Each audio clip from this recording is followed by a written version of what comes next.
Good evening, ladies and gentlemen, and welcome back to the Shadow and Sun Show. Today we're reviewing two movies because he said there wasn't enough time to review them all separately. That is correct, folks.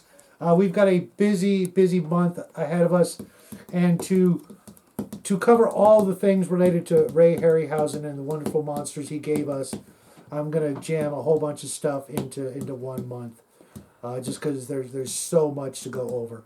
And tonight we're gonna go over the first two of the three Sinbad movies that Ray Harryhausen worked on, starting with the seventh Voyage of Sinbad, followed by The Golden Voyage of Sinbad, and let's start off with the first one. an objectively better one. Yeah, which I'm actually surprised that he thought that. Why?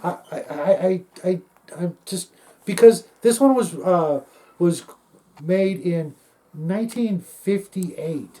So a lot of the cinematography and the special effects and the techniques and everything that goes along with that was of an earlier era, and in a lot of ways a gentler era, wouldn't you think? Yeah. It was a really charming, sweet movie, despite the monsters and the swordplay and all the things that go along with a good Sinbad movie. When I was a little guy, I'd watched all three of them by the end of the 70s.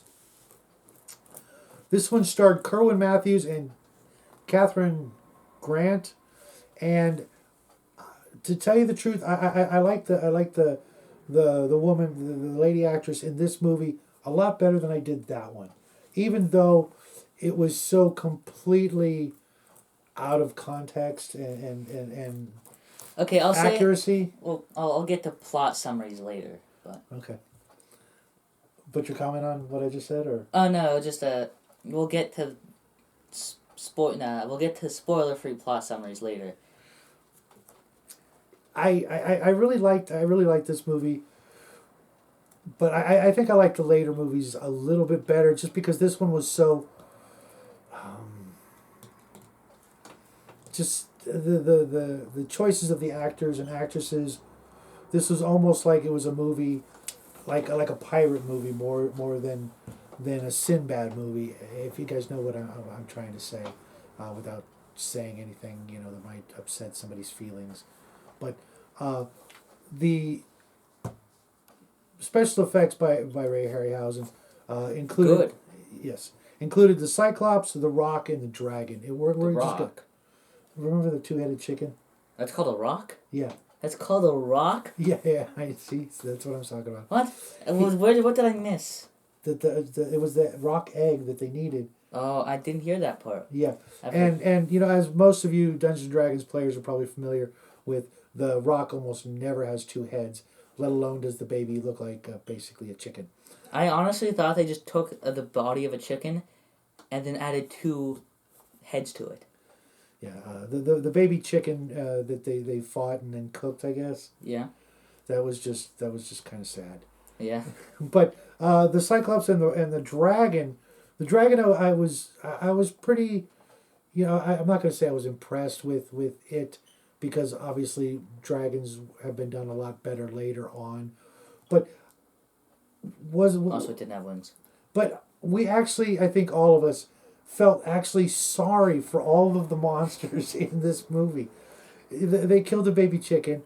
The poor Cyclops, they tricked to fall off a cliff, and the poor dragon was chained to a giant wheel that they could pull the chain in to move him in one direction and pull it out to have a little freedom. But he wasn't the typical kind of dragon that we're all used to, breathing fire and. Even though he did breathe fire. Did he? I don't Once. remember that. Yeah. But it was just so sad. The monsters were just so poorly treated in this movie. I realized they were only made out of clay and wires and metal armatures and what have you. But that's maybe that's what he was shooting for in this movie. I'm really not sure, because I'd have to see some documentaries on it. But all in all, this was a fun movie and a great way to start off the Sinbad trilogy that we're going to go over. And it does set a theme that I found that I saw in this movie. So to give a quick plot summary, this movie is, well, you have your stereotypical Hollywood protagonist and a white girl go to an island with Mussolini. Yeah, he is correct. The actors and that's the actresses plot. were were very out of place. The bad guy was fine. I was cool with that. He was actually fine. he was actually a pretty good bad guy, and his acting was pretty good. The female protagonist was just so 1958. That's all I don't know if she spoke in the transatlantic accent. I don't remember that, but she probably did. Yeah, I don't think so. I think it was almost a Midwest Southern kind of American. Yeah, it was a bit more. There were no voice coaches in these movies whatsoever. So let's move on to the second one. So this movie stars a slightly more Arab-looking guy and a slightly more Arab-looking woman, which was John Philip Law and Carolyn Monroe, and believe it or not, a very, very special guest, that being Tom Baker, post Monk era, but pre-Doctor Who, as the bad guy. That alone makes it a must-see for most of you Whovians out there. I was watching the movie and I'm going, where do I know those eyes from? Where do I know that face from? Of course he had a beard and mustache, and he was the Black Prince and the evil wizard or sorcerer, or whatever you want to call him, throughout the movie. And he was great. And the funny thing is, you probably didn't notice this, but for most of us Doctor Who fans, he was a certain age. And this was, just prior to him getting the role of Doctor Who. But he started out old in the movie and then got younger because of part of the plot. And it was then that I recognized him in his entirety, and I'm like, oh my God, that's Doctor Who. That's the one and only Tom Baker. Most people's absolute favorite Doctor. Not mine. You guys know who mine is. That was David Tennant. He was the best, absolute best. Argue with me in the comment section if you want. I'm up for it because he was the best. This movie was also made in 1973. I was just a wee little lad at that point. All of maybe 6 or 7 years old. And what'd you think? Well, as I was going to say, the two main characters look a bit more Arab. Even the woman? Really? I thought she looked... I said slightly more. Yeah, she and was... And remember, going from she was almost white a girl, ginger. Exactly. Going from a white girl to slightly more Arab isn't very difficult. Yeah, also, they reanimated Mussolini's corpse again. They did that too, so that's always nice to see Mussolini's corpse as one of the actors. Okay. And, yeah. Okay, the monsters. Shiva, the Centaur, and the Griffin. I think that one also had the wooden golem, if you want to call it. Yeah, the wooden golem. Which actually was one of my favorites. Yeah. It was basically the masthead of the ship, is animated, comes to life and wreaks havoc on the ship. And I absolutely loved it. It was hysterical trying to watch them fight it with swords that could do literally no damage whatsoever, even on a good day. Even if it fell down like a log and they chopped on it for an hour with a scimitar, you're not going to get anywhere. Yeah. But it was a really great wooden effect monster. Walking around very slow and stiff, which he could have done otherwise, but no, he actually chose to go ahead and say, okay, it's going to be a walking tree. Yeah. The Shiva, up to this point, I think was the best monster in his arsenal. I would disagree. Really? You thought what was better? The Centaur, the Griffin, the Dragon? I'm not entirely sure, but I know it's not that one. Really? Yeah. I mean, I know it had that jerky kind of comical movement with the swords and everything, but I just think that the look was perfect, and the movement was, while somewhat comical, also rather appropriate, and the spinning swords and all that, I just loved it. It was a lot of fun for me. Oh wait, wasn't there something else in this one? The genie. No, not the genie. Wasn't there? There was. Or was it in this one that was the? No, I think it was this one where it was the. If you actually said what you're talking about. The Naga. Neither. The snake lady. Snake lady. Oh yeah, that was. In this one, wasn't it? That was this one. Yeah, Mussolini turned a woman into a snake. Yeah, I thought that one was pretty silly. Yeah. The arms were absolutely atrocious. They literally looked like Play-Doh. I'm not gonna lie. You could tell it was the same actress, and that was cool. Yeah. But then the arms were if you've ever seen, wacky inflatable arm guy from Family Guy, or you've seen him at your local car dealership, her arms were just wiggling around like wet spaghetti. But back to this one. What about the Centaur and the Griffin?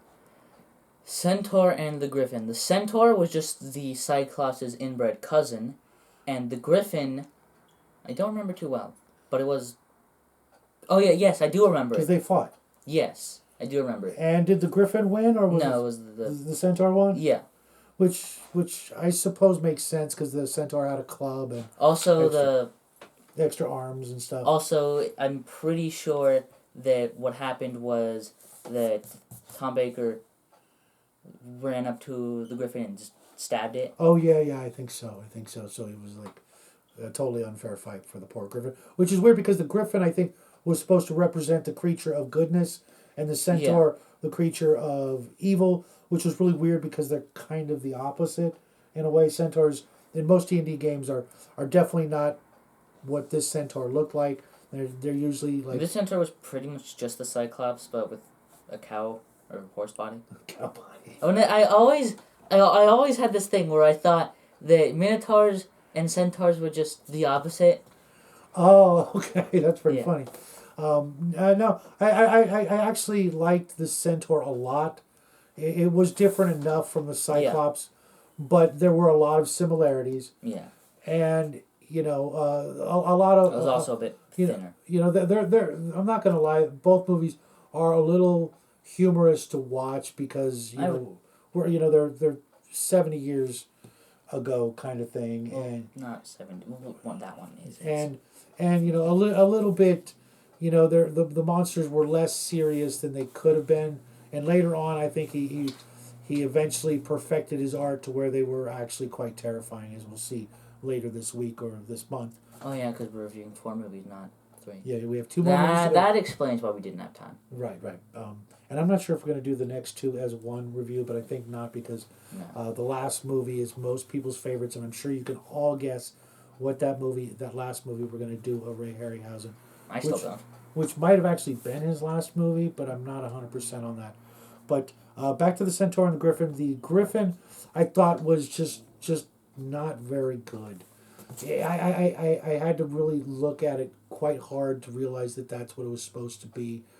It really looked more like a feathered lion without the wings most of the time, and it really should have utilized the wings in the battle, and that would have made a huge difference against the Cyclops. But it doesn't look like it can fly. Yeah, it really looked more like a wet cat. The bird head? Yeah, pretty You're much. not entirely wrong. And, but all in all, if you guys get a chance, we picked these movies up for about $30 for the box set. Which is all 3. Yeah. And, as I'm going to be doing some Dungeons & Dragons reviews later on this month, that being the Al-Qadim book and a couple of the box sets, they go right along. If you want a really quick introduction to those Dungeons & Dragons settings from first/second edition, these movies are absolute key to get, a real quick introduction to a lot of the aspects of, this sort of a story and this theme without, culturally appropriating too much. Oh no. Yeah, I know. It's so the exact opposite. I absolutely loved these movies because they were so different, and I wanted to learn more about the culture and the mythology. Just like with the Oriental Adventures book, I wanted to appreciate, not appropriate. And you mean how can you? Never mind. I'm not gonna finish that sentence. Yeah, please don't. I know exactly where you're going. But that's pretty much it for these movies, folks. We really enjoyed them, and if you can, grab yourself the trilogy. Get yourself a big bowl of popcorn. Maybe spend the entire Saturday watching all 3 before Which we didn't. No, but we did get 2 in 1. Sort of. You're right. 1.5 in 1. We fell asleep and had to watch. No, you fell asleep too. Yeah, I said we. I didn't hear that. Okay, yeah. We fell asleep. No, wait, no. It's because you said we, and then I said no, just me, and then I realized, wait, no, you fell asleep too. Yeah, I fell asleep too. Which we didn't actually figure out Watching the second one, which was weird because we watched them out of order. Yeah, we watched the second one first, then I fell asleep, then he fell asleep, Yeah. and my mom continued watching the movie, and then we then skipped over to watch the first movie. In order. Yeah, and then finish this movie. Yeah. And we didn't watch it again because it was late. Yeah. But we still got them both watched it. in. We enjoyed the heck out of it, laughed our butts off, and really, like I said, appreciated everything about this myth and this legend, that being Sinbad. I hope you guys will too. Also, I just remembered, one of the boats has a flag in this one, and I need to check, because so far it's a pretty good movie, very good. But if that flag is inaccurate, it's gonna drop at least 5 points. So with that said, on the little guy's scale. So until tomorrow, folks, when I break out the Al Qadim books and go over that to continue with this theme of the Arabian Nights adventures that I think every campaign can benefit from, even if it's just a short visit there to be part of your campaign. I really recommend these books, and I really recommend you guys have a great evening. Until tomorrow, good night. bye everybody.